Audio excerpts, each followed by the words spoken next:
Ruhul, do you give me the permission to record your story for the purpose of archiving and or future broadcasting purpose? Sure, Ripon, you can have my permission. Fantastic, Ruhul. Then can you please tell me your full name? Just Mohammed Ruhul Abdin. Okay, perfect. So tell me about yourselves. Where were you born? And when were you born? And what was life like in the early stages of your life? I was born actually in the village just on the outskirts of Maulvi Bazar in Sylhet in 1985. I remember very little other than sort of running around the paddy fields, being car sick, going on a couple of train journeys to Dhaka back then, boat, train, bus journey. I went to school for a little bit in the village. That was quite fun. I remember cheating in some silly exam. I played a lot with my cousins. We had lots of fun. I had a small accident growing up. I fell off the roof trying to fly a kite. All these kind of silly, crazy things that happen when you're playing too much. And then we migrated in '93 to the UK. So we arrived in London, and then we stayed with some cousins for a little bit, and then we moved up to Darlington, where in the northeast of England, in County Durham, if nobody knows where that is. It's a small town of about 100,000 people. It's famous for its railways and George Stephenson and some other things like that. And so the first year or so in the UK, we sort of pinged about a bit until we settled into sort of our first family home. We had an interesting kind of couple of years growing up in a very, very white working class neighborhood. It wasn't that much like East is East, but it wasn't that far off East is East either. So it was interesting. It was colorful. There was lots of racism. There was lots of other things that were not so great. But I think on the large and on the whole, I think I had a great kind of childhood. Lots of playful times. We were on the edge of town. We were able to just go off into the woods and make dens and be very English and just it was all just very, very, and it was very safe. We didn't feel, despite all the racism, etc. It wasn't as aggressive, I think, maybe as it was in London. I went to secondary school in Darlington, to a sixth form in Darlington, and all of that was very, I think, very colourful. I again, just in a life when I was very active in sports. I played a lot of football. I joined the school basketball team. I played a lot of basketball. We did a lot of cycling. We did a lot of other things. We were just very much like young boys were as teenagers. So we moved from our council estate house, and Dad bought a house, and we moved there when I was about 12 or 13, so 98. Where did you move to? We moved to closer to the center of town. It was where the majority of the Bangladeshi population were living in Darlington. So Darlington has the largest minority group in Darlington is probably still the Bangladeshi community. There's only about, at that time, there's about 200 of us, or maybe 150, 200 of us. My journey is slightly different to like my father's journey and my uncle's journey. Sure. In what way your journey is different? I think I didn't go through kind of the struggles of being a new immigrant in the way I think my dad and my uncles did. They came in the 60s and 70s, and they had to, slug it in the East End, in Euston, in London initially, and Camden and Drummond Street. They've got history of working in those restaurants way back in the 70s and the 60s. And then they moved further up to Birmingham and Coventry, where they set up another restaurant.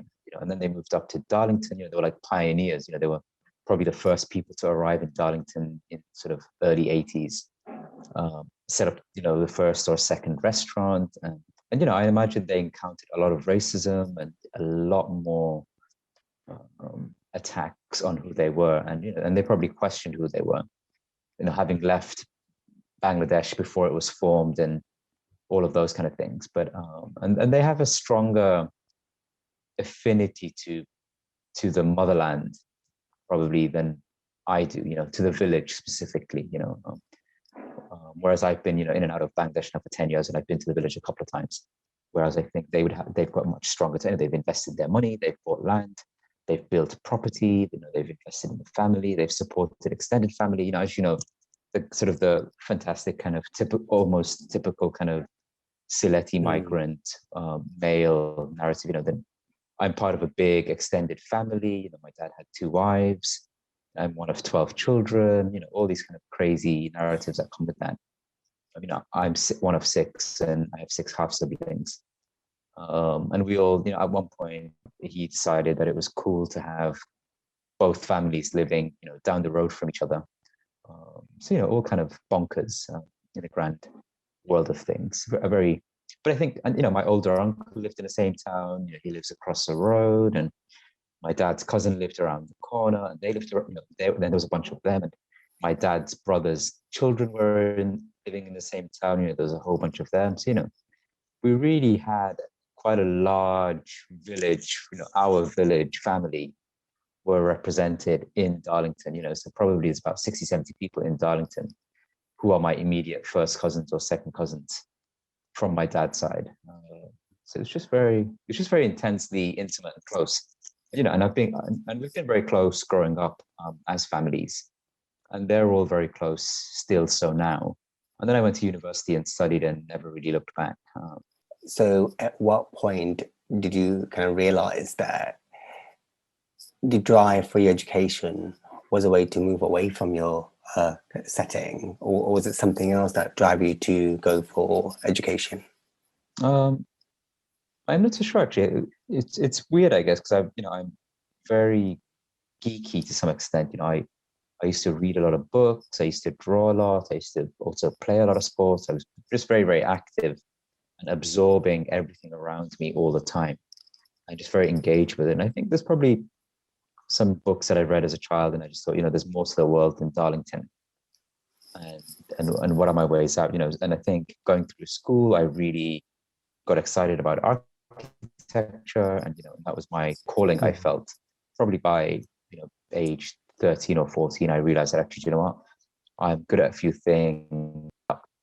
And I was very lucky. I was very lucky that I was had some good teachers who were very inspiring, who pushed and supported my eccentricities to some extent.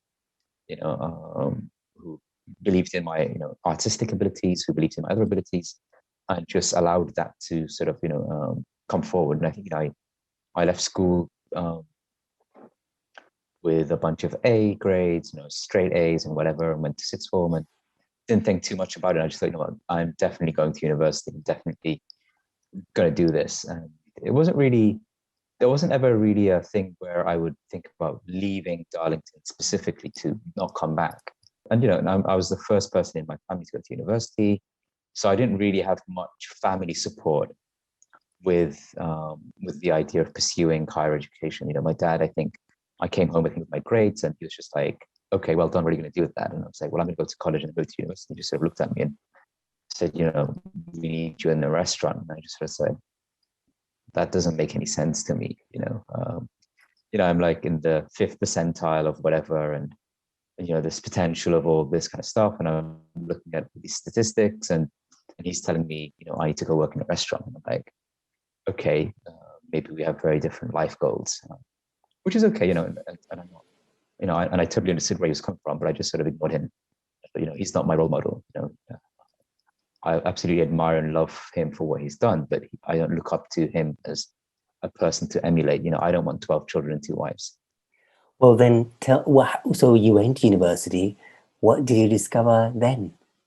And going from the village to the town to the mega city, I think it was very overwhelming. I think I struggled with it. I was very lucky to develop some amazing friends, within my halls, and the people I lived with, who were not part of my course, but the people I lived with, and they were just sort of very, very sensible, other people of color, and we were sort of an odd mix. There's a Tanzanian, a Zimbabwean, myself, a Luxembourg raised Indian, a Nigerian, a couple of Sri Lankan Italians, and a few others, so we ended up being this quite eclectic kind of mixed race group of friends in the end. It's very, and I think at that time, I think I decided I wanted to come to Bangladesh and learn more about my roots. I was just very much questioning everything. I was questioning my religion, where I fitted into it in terms of Islamic teaching, and whether I believed in those values or whether I believed in the religion. And I sort of tried to navigate my own way around it and through it. And I think I struggled with it in the first year of university. And then I sort of came to the conclusion that actually maybe Islam isn't for me. And I need to find my own kind of way and own kind of path of truth. So I spent a bit of time soul searching through those years of university, and studying architecture and really trying to understand. And it was an interesting program because, as someone who grew up in a very working class environment, working class neighborhood, to be exposed to sort of very avant-garde thinking and an avant-garde way of like looking at the world and looking at the way modernity and architecture and architects have influenced and continue to influence society and communities and places. I just thought that's where I want to be. And I want to be someone who does that and is able to do that. Yeah. So would it be fair to say that going to university has kind of give you kind of an access to a different way of thinking and different way of living and different ways of doing things? Yeah, absolutely. As I was saying now at the beginning, I was a big reader, so I was absorbing so much, intellectual literature around this kind of stuff, but also, London was sort of a massive eye opener. London, and engaging with what London has to offer, along with just trying to learn about architecture and drawing and whatever. I think made a massive difference. And being able to get around the city and engaging with the city a lot more. And I think by the end of my final year at university, I'd sort of gone to live with my sister in the East End in Tower Hamlets, and and then it was just like, okay, here I am in Bow, and it's all very Sylheti Bangla, and it's just like very colorful. But around the corner, there's all these quirky art things, and there's all these other things going on. And it was all, I was literally like a kid in a candy shop. I was just like lapping through, just over long walks and engage with the city really in just at a human level, just walking around everywhere and anywhere and whoever, whatever. And then I started biking, so just cycling around everywhere and just engaging with the city. And because I had this amazing passion for architecture, I was just sort of mesmerized by buildings and places, and it was cool. It was really, really cool. I was very lucky, it was a struggle, no doubt, and sort of being the first in the family to go through university, there wasn't that kind of familial support network that, that says, hey, Ruhul, you're on the right path, keep on, kind of thing.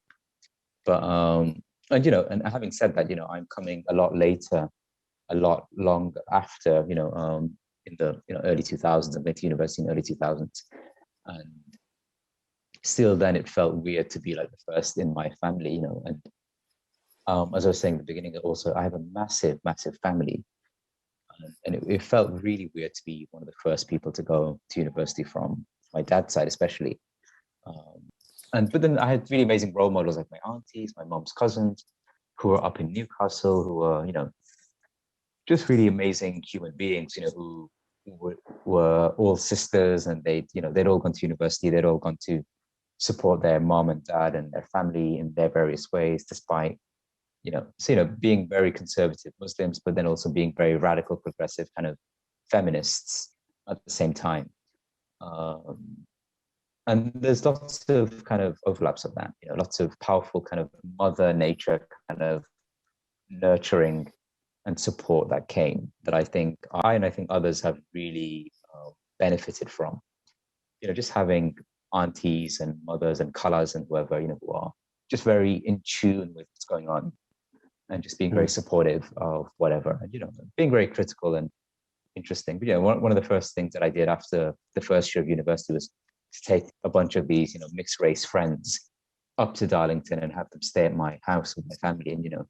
And for me it was nothing, but then to see the reaction of other friends in Darlington and other Sylhetis in Darlington be like, oh my god, Ruhul's hanging around with all these people, and it's just really bizarre to hear that. I'm just thinking, wait, I'm way past that already. Why are we having these kind of observations or conversations. What the fuck?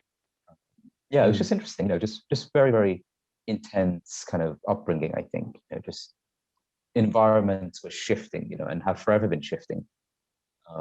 For me, since a long time. I've been across London. I've lived in so many places.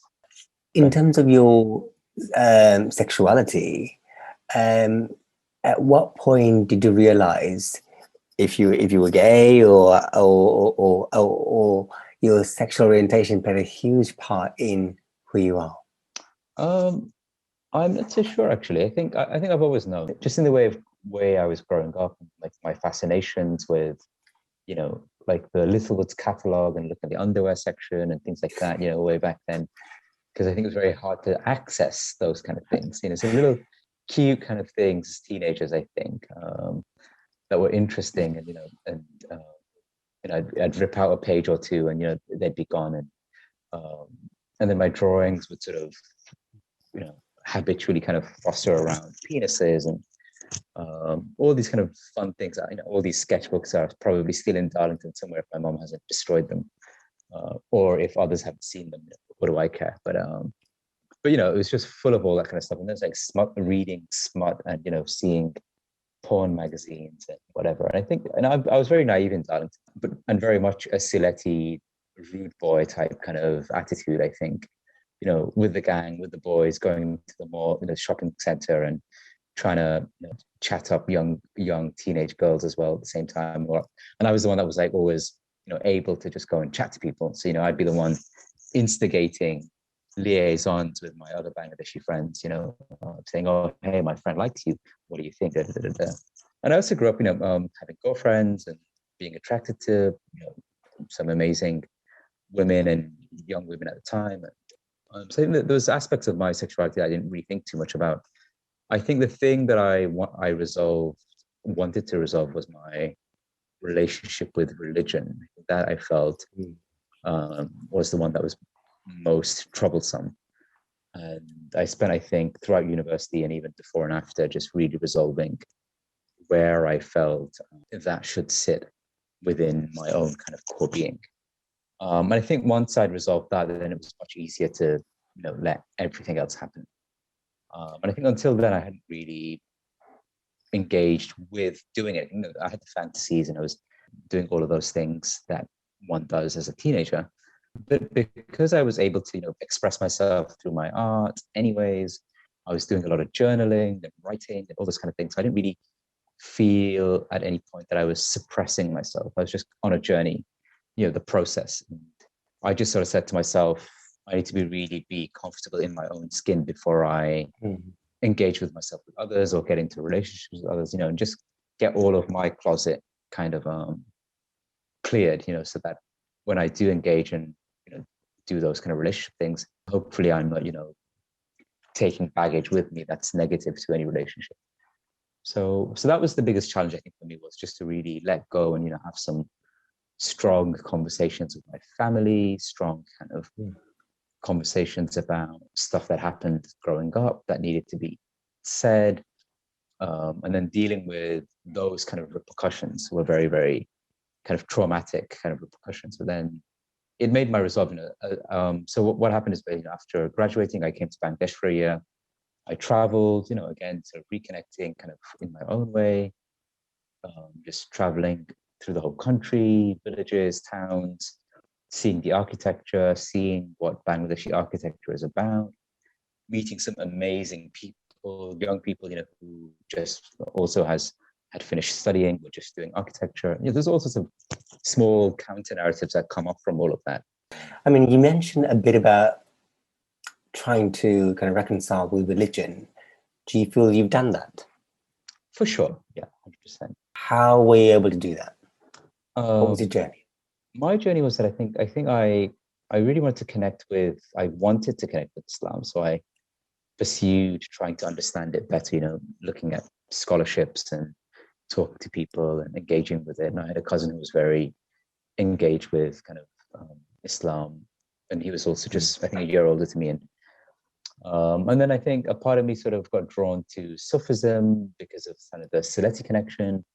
And I thought that makes more sense to me. And then as I looked into Sufism and read more about it, and I just felt, actually, you know what, this isn't me actually either. And then by the end of it all, I think I just felt, you know what, actually Islam isn't really the religion that I need to follow or want to follow as a calling.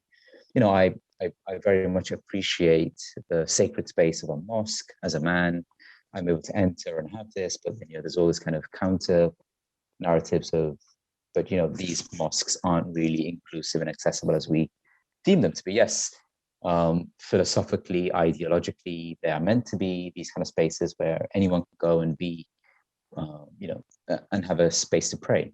So between churches and mosques and, you know, various friends and etc., I sort of ended up deciding that actually agnosticism is the way I would go forward. And on a bad day, I'd be an atheist. On a good day, I'd be agnostic, you know, an agnostic. But having said it, you know, I have the utmost respect for people who are religious and who follow and, you know, and do what they need to do. But I think, yeah, I think, you know, the call to prayer, the Arabic language, all those kind of things were just so alien to me, you know, despite, you know, regurgitating it growing up. And I was just questioning why. You know, this idea that, you know, Arabic and Islam were the dominant kind of thing in our sort of culturally in our life cycle didn't sit true to me, and finding a space where Islam sits along with who I am as a person also, I think, took a lot of energy. And I just thought, actually, you know what, I'm not going to be true to Islam. I'm not going to be a good boy and be a good scholar and really, you know, follow the doctrine as given and as expected. So it's better to not pretend and rather just find my own path. But, you know, so my intention is to be as best I can, be a good human being, you know, believe in good social values, have good ethics, and, you know, whatever they mean. Yeah, they're all very subjective, obviously, but you know, and the work we do, the work I do within the studio and etc., is very much, you know, grounded in social justice and, you know, values around social justice and ethical values of working with vulnerable communities, etc. I mean, so I'm jumping ahead, but, you know, That's but I fine. think, yeah, I think that's it really. You know, just sort of finding how to be a good person, whatever that means. Yeah. I mean, in terms, you actually mentioned a couple of things around social justice, but looking at it from your professional perspective, how did you manage to incorporate your actual work in the context of social justice? Um, so what we did, we set up a studio called Para. So Para just means neighborhood, hamlet, you know, in Bangla. So after my trip to Bangladesh, I'd sort of gone back to the UK and I pursued a master's at UCL and met some more interesting people. And it was mostly to do that, and mostly the intention of the master's was to sort of really affirm kind of ideas that I had during university and what I'd sort of seen and wanted to get involved in, which was around the issues of social housing, issues around the role of design in building community and things like that. So, you know, those were the kind of blocks that I was sort of very interested in. And having been to Bangladesh and seen all of that and engaged with young people here at the time, I sort of realized, you know what, that's probably where I want to be and explore more of that. So we took a risk and we said, you know, let's set up this architectural studio and see what happens. So in 2013, 12, 13, we set up Para as a studio, and we started with sort of initial projects. So the idea of Para is to sort of focus on a couple of things: to do a bit of advocacy, to do a bit of training, to do teaching, designing, to and fundamentally, you know, build beautiful buildings and spaces and places. And what we'd sort of set the studio up as is as a creative kind of school. So the entire idea of the studio is to function as a school. So, you know, so we're forever learning. Everyone that comes to our studio and works with us is also learning. We're also proactively teaching about ethics, about participation in design, about community building. And we centered it around the values of kind of social and environmental justice. You know, so rooting it in, you know, the idea that we as planners, architects, designers, and etc., will do the best we can to support, you know, positive, progressive development of projects or communities that we work with. So over the years now, it's been a good few years. We've worked aggressively with children's charities to build playgrounds and spaces and places. We've built homeless shelters here and there. We've also built just good old commercial buildings to pay the bills. And as a studio, we've made interesting films. We've made publications. We've taught different interesting radical programs here in Dhaka. We've collaborated and worked with many different and interesting people and organizations, and the journey continues. And we're wanting to expand what we're doing, continually, but forever rooting back into these values of social and environmental justice. So ideally, this school would flourish and become a lot bigger over the next 5-10 years, and we will teach more and more interesting things. Just take me back to, I suppose, around February, March 2020, just before the pandemic was hitting the globe. What was life like for you then? Yeah, so 2019, summer 2019, I was back in sort of the UK. It was sort of brilliant summer, whatever. Had a spectacular kind of September, and then I'd left came back here, and then went back to the UK. And sadly, my partner was diagnosed with cancer, and he started chemo treatments around kind of, I forget now, but I think early December, late November, around that kind of time. And so I was sort of, I hung back and stayed with him, and went to his chemotherapies for a couple of them. And then I sort of left him half, I was with him for the first couple of weeks, and then sort of had to come back to Dhaka to get on with work. And I sort of, coming into, I literally came back the first week of January with the intention to go back end of February when Dave's chemo was finishing, and just to sort of see how he's doing, and and catch up with him and spend some time with him. So so January happened, February happened. It was all very kind of stressful with work, and then I sort of penciled in to come back to London literally at the end of February, for a couple of days, basically. So we were just beginning to hear about COVID, and so beginning to get a bit like what's going on. And so I got to London, I think, on the 1st of March. And I think there was this whole, and it was beginning to get a little bit chaotic about what's going on. And, I wasn't wearing a mask, and, all those things. And I was quite surprised about how lax the airport was. And it baffled me a little bit. And then, I spent 9 days, catching up with London friends, etc., etc., etc., and then realizing that maybe lockdown was imminent. So I thought, it's best I come back to Dhaka because that's where my work is, just in case, So I literally spent 10 days literally March the 1st till the 9th of March. I was in London, running around, catching up with everybody, trying to see everyone as best as I can, spending time with my partner, and then just jumping back on the plane on the 9th of March. And then literally 2-3 days later, it's, lockdown in the UK. And I'm like, oh, thank God I came back, with the intention that, it's only going to be temporary, and I'll come back in May, June to the UK, and, it'll all go back to normal. And in Dhaka, when I came back to the airport was beginning to start screening people. They were not testing as yet, but they definitely made a big thing about screening and saying, where did you come from, and have you got any symptoms, and all these kind of things were being asked at the airport. And this was like March the 9th in Dhaka. So we're already beginning to try and deal with some of that. And as that was happening, Italy was getting worse and worse and worse.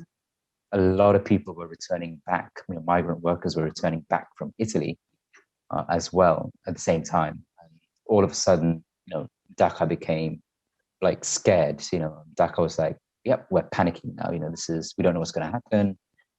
We're going to have to go into lockdown. So Dhaka went into lockdown, I think 25th, 26th of March, by the end of March, and it was weird because, it was 100 years of Sheikh Mujib. It's, coming to the beginnings of, 50 years of celebrating Bangladesh. And, so the government and, others had put in massive celebrations for the 100 years of Mujib's, birth, and all of those things were, muted down. Even Akram Khan, supposed to come do a performance to celebrate Mujib's kind of birth, and I think he did, or they did do something, but that was all like very muted. And then of course throughout that entire period, March is a very, very important month in the Bangla calendar, and we're coming up to 26th of March, and I know it's Mujib's birthday is kind of like in a day or two's time or whatever.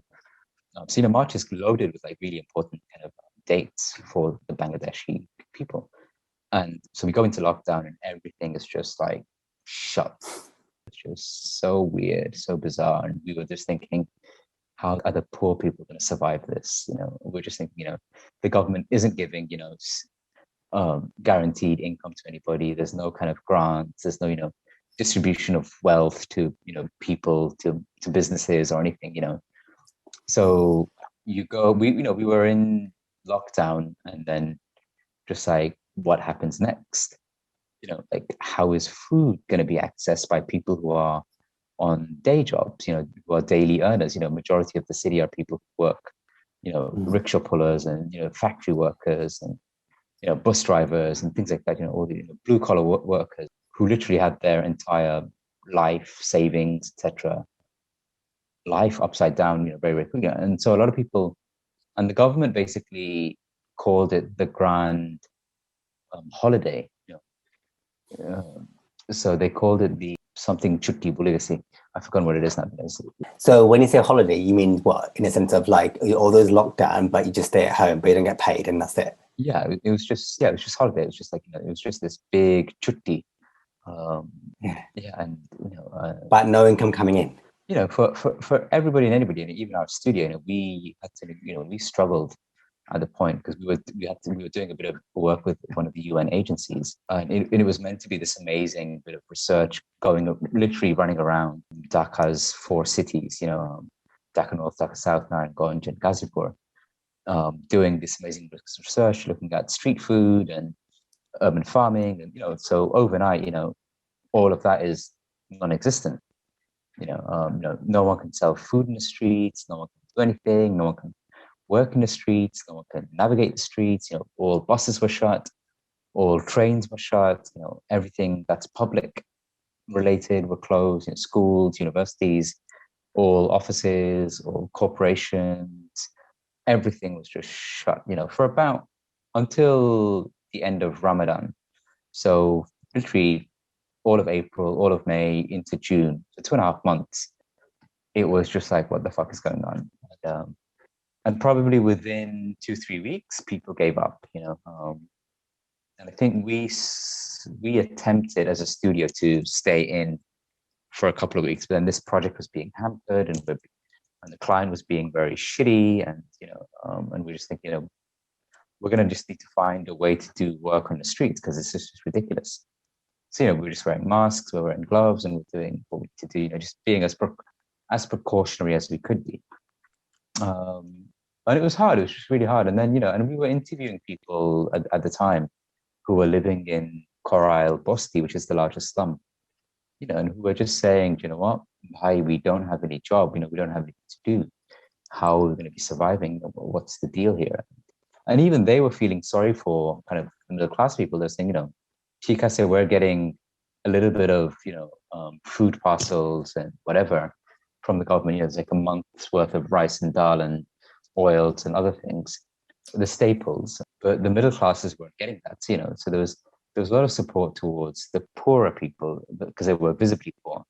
But those that were living in low-income community neighborhoods or whatever, they weren't, what can they say and who can they say it to? Because they should have savings and they should be able to manage. And so actually there was a lot of people who struggled a lot. So personally for you, I hope you don't mind, but how did that affect you both financially and mentally? I think we struggled a fair bit. So we struggled with convincing the client to keep on doing the work. And then we had a massive kind of conversation about bills and what's paid for. And, we basically had this kind of, let's say, 200-300 grand contract reduced down to half that. And we're just thinking, this isn't cool. We have a big studio and we can't pursue new work, but you need to understand where we're coming from.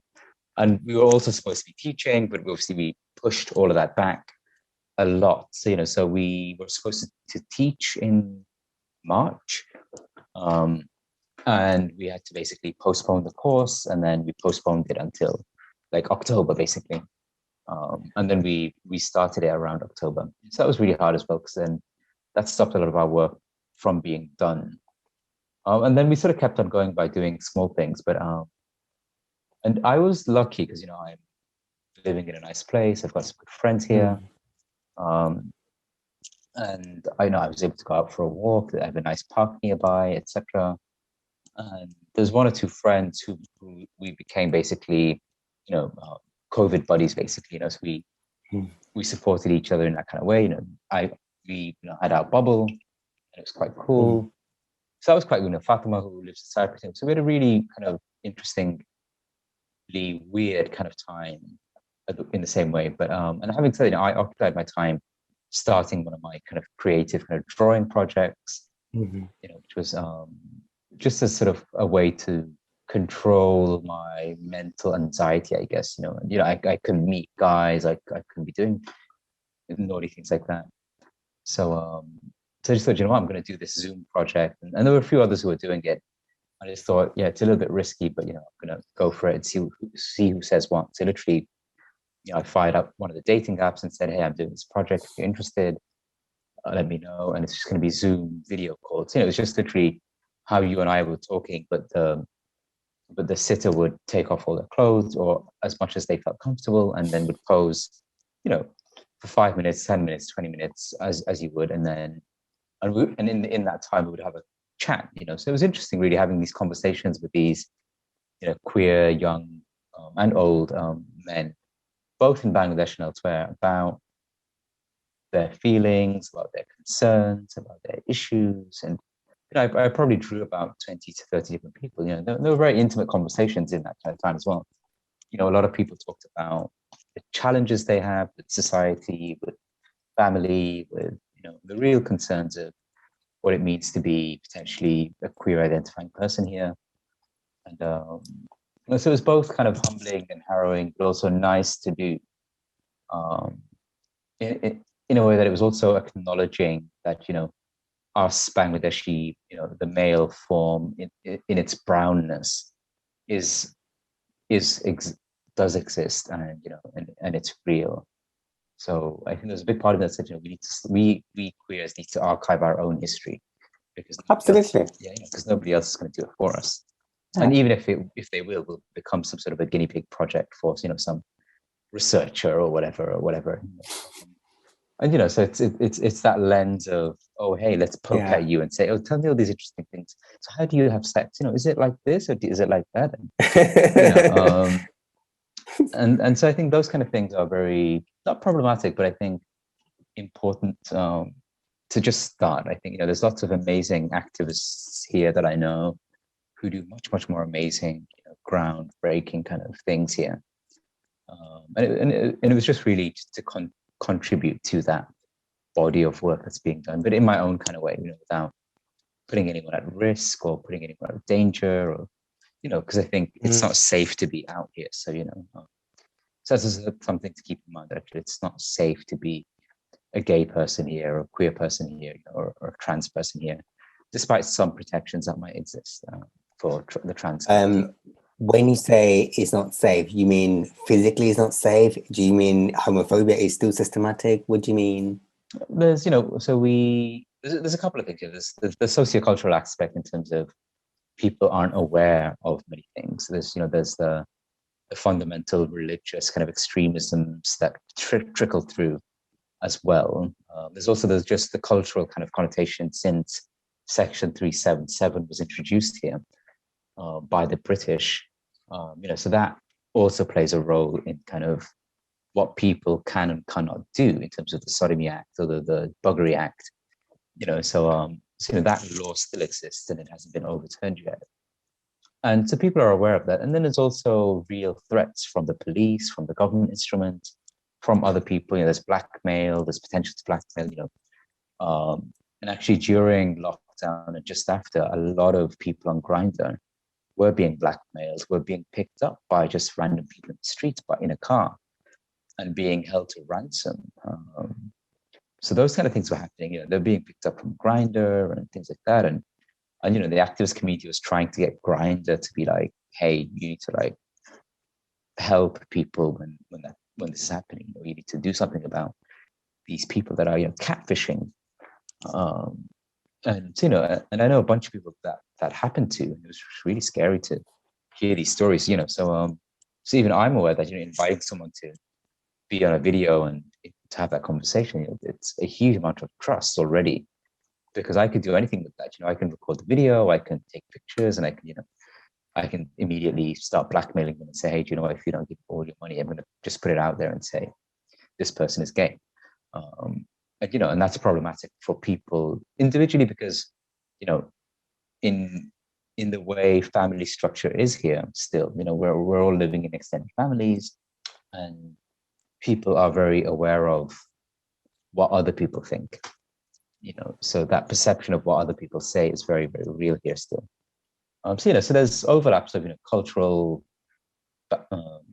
restrictions. There's some misunderstandings with religion. There's misapprehensions of gender and sexuality and what it means to be X or Y. And there's all this kind of other things with HIV and AIDS and those kind of murmurings that came through in kind of the early 90s and 2000s here, I guess, that continued. So there's all these kind of weird labelings that have come through, and it's as dangerous still for a woman to walk the street here as it is probably still in London. If we look back to what's happened to Sarah Everard, and police brutality and police abuse and things like that. So, if you imagine a place like the UK where you're supposed to have super progressive, protections, social protections from the government, from the rule of law, and still you get abuses of power.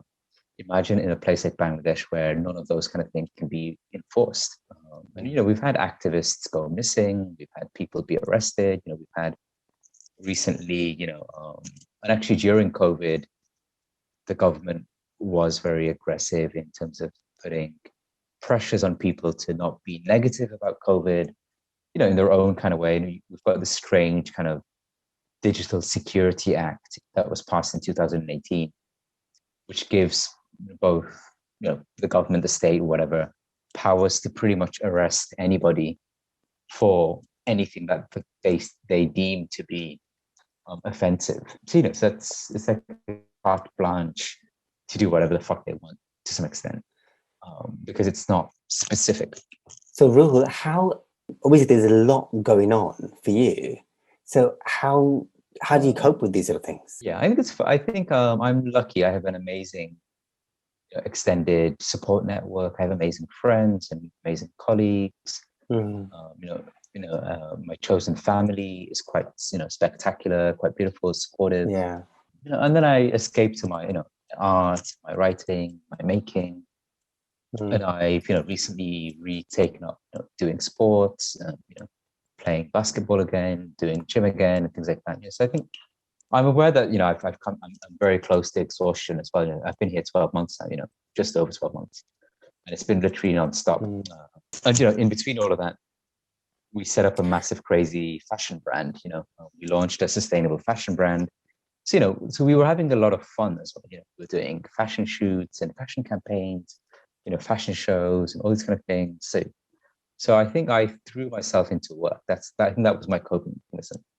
The more work that I did, the less I thought about why aren't I in London, who am I missing, etc., etc., etc. And yeah, so it's been interesting. So I think we've achieved a lot considering what lockdown has done for a lot of people. We've done a hell of a lot. We've made films, we've put entire collections out there. I've done a lot. And then of course the National Portrait Gallery project has been sort of a fascinating challenge, and a reconnection with kind of London in a very different way. So and that's been sort of ongoing since October. We're in March now. Tell me more about your journey to, I suppose, your artwork and National Portrait Gallery. How did that happen? Accidentally, I think everything happens by accident. Nothing happens in a premeditated, planned way. I'm very lucky, as I was saying, I'm forever acknowledging my privilege, to be able to A, do the things that I love, and B, to work with people that I get on with and appreciate and value and respect and also look up to, and also to have opportunities to do these kind of things. It's as a Bangladeshi guy from the UK, being raised in a working class kind of environment, being able to do the things that I'm doing, that are very challenging, very radical, very out there. I've had very little time to properly reflect the last 12 months. But what I know is that I've been very, very productive, and I continue to be productive. So the art journey, I think there was a big part of me that re-engaged with my art properly maybe 4 or 5 years ago through a portrait project at the railway station here in Dhaka, doing portraits and other things of people who live around and hang around the station. And that was interesting, really. And I think, and that really reconnected me with kind of the way I draw, the way I kind of touch, paper and pencils and charcoal. I just get lost in that. I just sort of escape into, I can sort of do it for an hour or two and be completely oblivious to what's going on. And it was really interesting to do that project at the railway station because I was exactly doing that. If you imagine I'm sitting on a platform in Komlapur station in Dhaka, and imagine the kind of chaos that's happening all around me.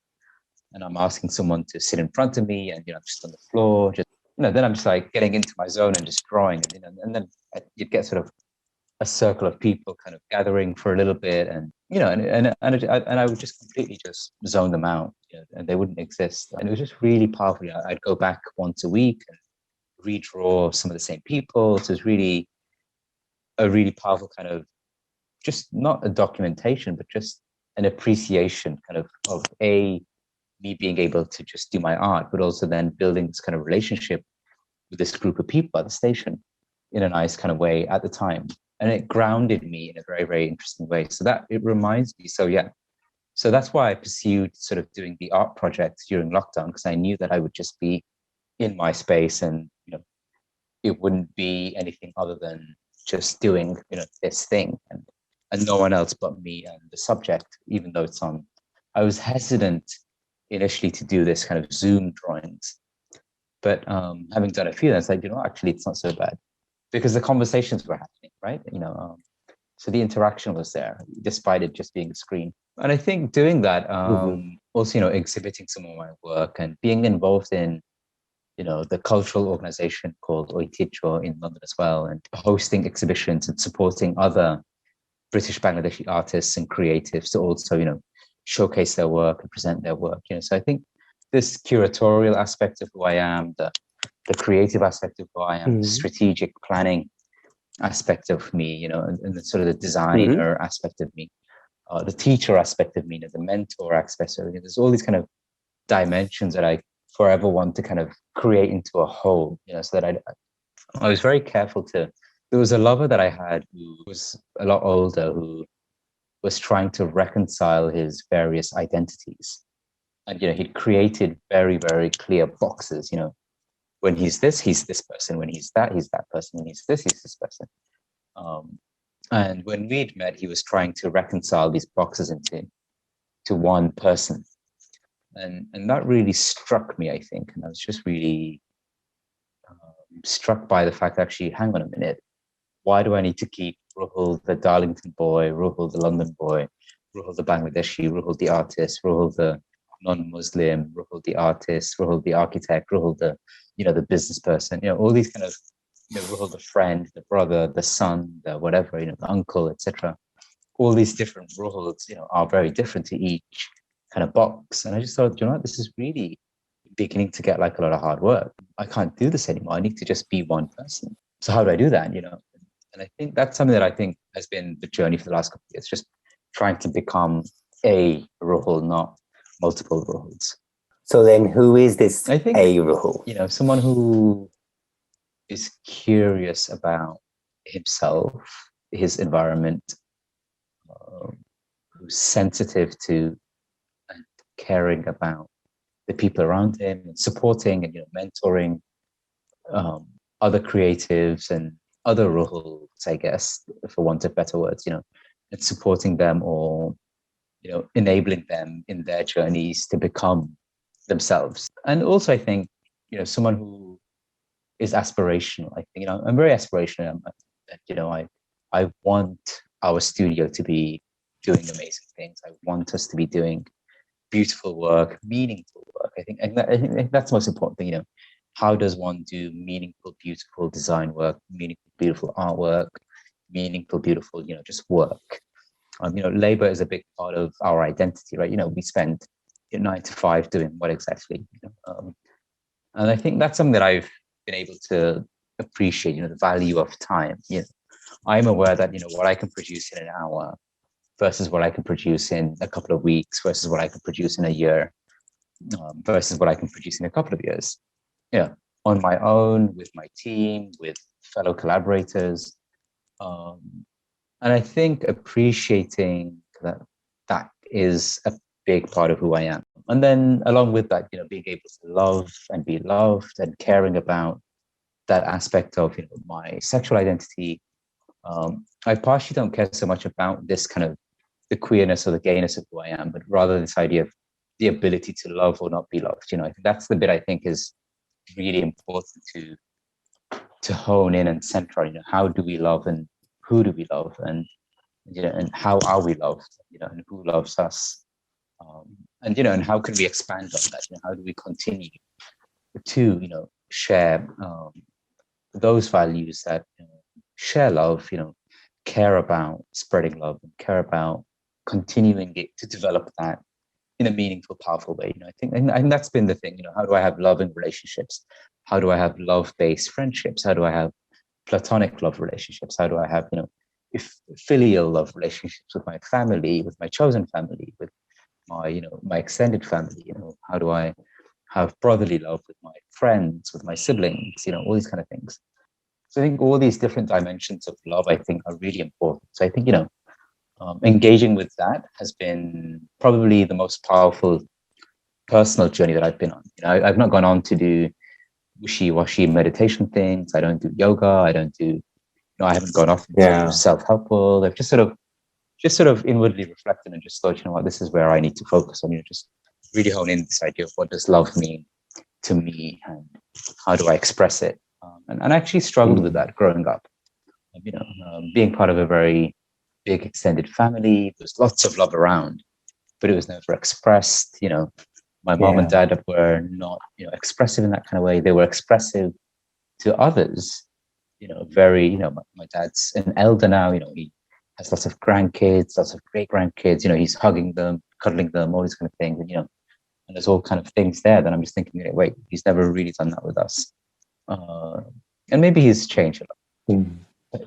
So, Ruhul, you mentioned about your struggle, but do you feel that as you're getting older, you feel you're more understanding towards your struggles, and also how to control your struggles? How's your struggle been, if you had to compare from before? I think controlling is probably not a great word. I'd say, how do I navigate, right? So because I think we don't control struggle. The struggle is real, and much more real for many other people in comparison to myself. I think I've been very, very lucky because I've always had like a reality check, of this is the reality of other people's lives, and this is the reality of other people's existence, and and to not compare, but to be aware that actually these realities are also existing, and then to put into context what my reality is, and what my struggle is. And as I was saying to you at the beginning, I had a relatively colorful childhood. Yes, there was lots of race, not lots, but there was racism.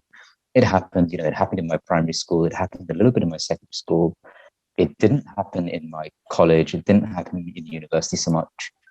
So for me, like, the journey of racism was like very quickly gone. As soon as I'd gone to sixth form, I'd forgotten about racism. And I think, and last year, Black Lives Matter and other things like that brought back a lot of my kind of early kind of experiences of Darlington life, which were very problematic, being bullied, and, my most kind of shocking kind of encounters were, being beaten up or abused by a bunch of white kids, and the kids I know, kids I go to school with, picking on me outside of school and beating me up or whatever, and then having nothing to say about it, going home just saying that's what happened. What do we do? And not being able to do anything about it, and not even being aware that I could do anything about it. Because we were new to the country, and my language skills were shit.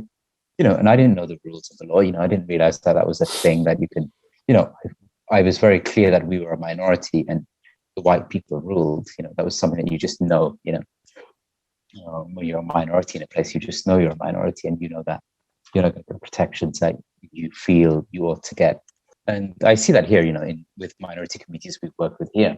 So, I've been very lucky to have been exposed to so much diverse kind of life experiences. I've gone from, a dingy, dark fetish club in London to, a big queer disco in Dhaka to, working in communities where there's homeless people to, working with people who are minority groups here. And, so, my experience, and working with, young people in town hamlets, young Bangladeshis, and all sorts of other things, and et cetera, and it sort of goes on. So, Ruhul, where do you see moving forward? It's hard to say because I've not had that time, as I was saying, I've not had the time to reflect this year. So, I tend to take a lot of time to reflect on where I'm going and where I want to go.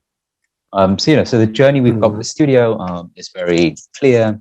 We're expanding, we're developing interesting projects within it, within this. So work life is, we have a studio, we're doing architectural work. We're just in the process of setting up our own community art gallery that's going to focus on working with the immediate neighborhoods. We've just set up our own kind of fashion brand called Chol. Chol means moving and trend. And the idea is Chol will work with young emerging designers that are passionate about social issues, ethical issues in terms of designs. We're working with Sharma Kun, who's a British Bangladeshi designer who's had a similar journey to me. Who's here in Dhaka currently. She's just absolutely bonkers about fashion. She's just very, very talented. Our next designer is Rukia, who's again a British Bangladeshi designer who's based in the UK. Who does amazing things with illustrations and prints, and we're working with her on various different things.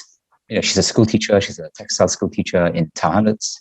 So I'm very grounded in these kind of amazing things that are happening around me. And then my artwork, obviously, the National Portrait Gallery thing is very imminent.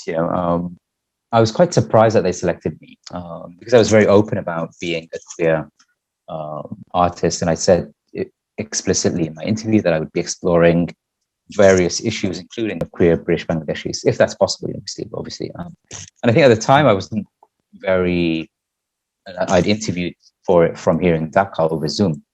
And at the time I was thinking, I'll be back in November and, it'll be fine. And we'll do some interesting things. And it was amazing that when they said I'd got it, I was just like, whoa, like what just happened? Like that makes no sense. And it really actually threw me. I'm still quite shocked by it, and I think it hasn't really hit that I'm doing this project with the NPG and Town Hamlets, and really, a commemoration for 50 years of Bangladesh as a project that's going to be potentially quite permanent now. We've had, you've obviously seen the visuals for it. It's changed a little bit, but it's going to be something that's potentially going to be permanent in Town Hamlets, permanently installed somewhere. And so all of a sudden I'm like, okay, it was just this idea of a small thing. And so obviously the idea was to work with yourself and a few others who were going to go off and do some research.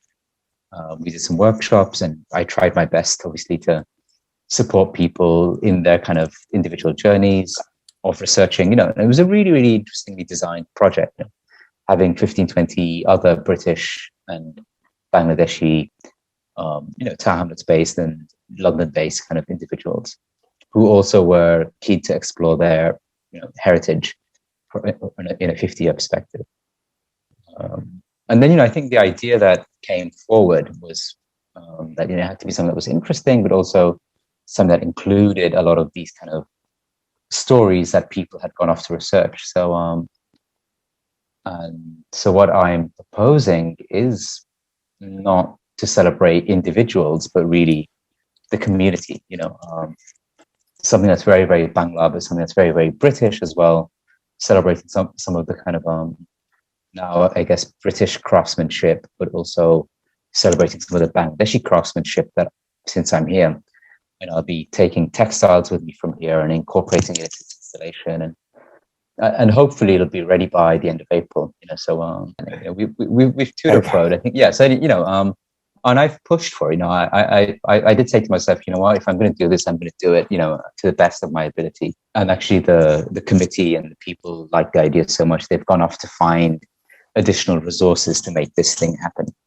So so I think it's been really, really humbling to work with Halima, Sanjida, Tamsin, and Emily, who've been really supporting me in the journey to make this thing happen. And also the researchers' work that's going to be incorporated into this whole thing. So I'm excited by it in a big way, but I just haven't had time to really just stop and say, "Oh, Ruhul, you did this thing."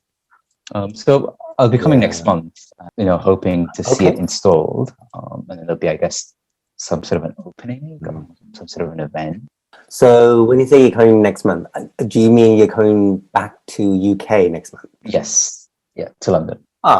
Okay. So really, kind of just to kind of sum the whole thing off in a way, so what did you learn throughout the whole experience of lockdown and COVID and the pandemic?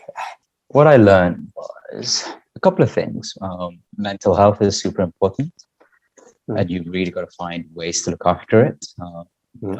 I've had friends and family who, very early on in lockdown were just beginning to get anxious, beginning to get depressed, beginning to, have fights within themselves and all these kind of things. I think mental health and looking after it is something that I think we're all learning is super important to look after.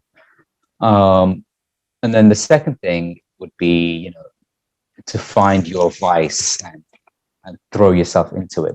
That's the thing. And I've been very lucky to be able to do that. The drawings, the artwork, the fashion project, all these kind of things. The NPG project. I've been very, very lucky to be able to throw myself into all these different vices. And finally, I think the third kind of big learning for me was that actually, whatever we think and however we look at home, places like America and Europe and the UK, in comparisons, we can't compare, right? So I think that's the problem. If we look at how various countries in Southeast Asia, East Asia dealt with the pandemic, dealt with COVID, dealt with how, recovering from it versus what's going on in Europe and in the UK and the US and elsewhere. Actually, this kind of monopoly of white nation states know best is, I think, to me, a genuine myth now. I'm just like, they don't know shit. And the idea that they go around, trying to fix places like Bangladesh and other I'm just like, you know what, you need to get the fuck out of here. Like, you don't know what you're doing. You've come here for a free ride and for the moolah.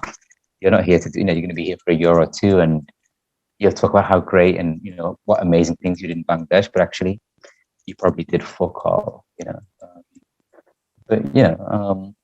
but you'll be celebrated because you're here and, people are respectful of who you are and you come from a foreign place. Vice versa, and the other way around, it's not so easy, like to get a visa, to do whatever. And, it's really, really problematic. Like, Hey, Ruhul. Yeah. I think I've captured what I wanted to capture. So I'm going to stop recording. Yeah? Fantastic, Ruhul. Cool.